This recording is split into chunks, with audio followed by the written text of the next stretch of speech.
Hi, I'm Troy McQuillen. I'm one of the associates of GSB, the folks that are bringing you the Stewardship For All Seasons program. And I wanted to take some time to kind of go over some of the printed material and instructions that we will have for you so we can get your projects printed on time and looking exactly the way you want. We've been a graphic design firm for over 25 years, so we're pretty efficient at this stuff. We have a standard package of materials or items that we prepare for our Stewardship For All Season campaign. They include a brochure, a pledge form, and up to 3 different bulletin inserts. And it's up to you to provide all the content for these, and I'll go over that in just a moment. We use a commercial printing company to print all these because it just ends up with a much more professional look. You can see that the artwork goes all the way to the edges, which is called a bleed, and they can fold them automatically for us, and it just ends up with a much more nicer piece, as well as the pledge form is perforated.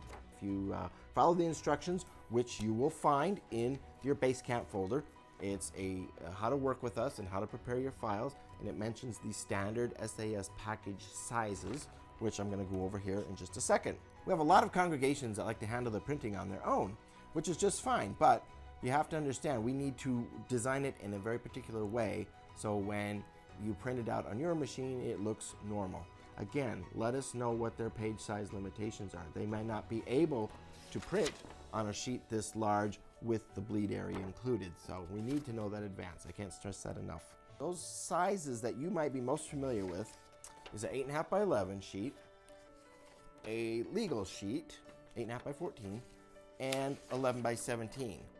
It's important to know that printers, commercial printers, don't use these standard sizes in their printing presses. They use larger sheets and they print more than one on a sheet quite often, and they are allowed to actually trim the item to the edge of your artwork.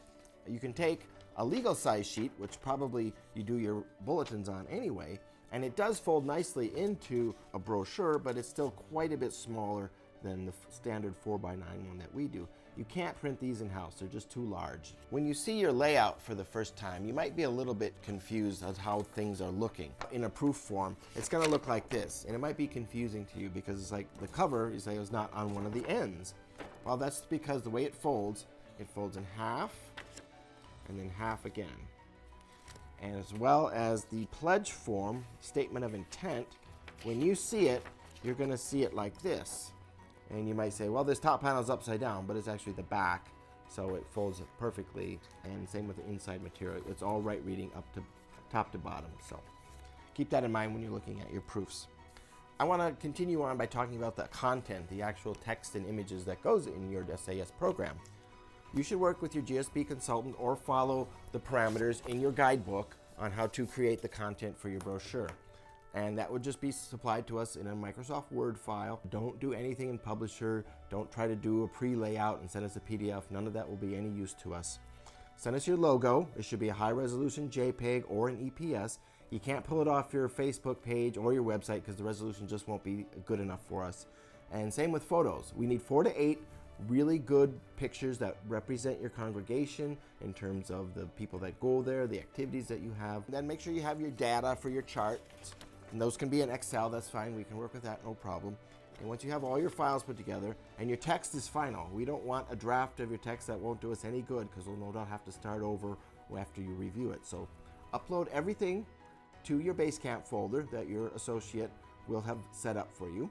And make sure you check off the items in that checklist in that folder, and it signifies to us that we're supposed to get going on the design.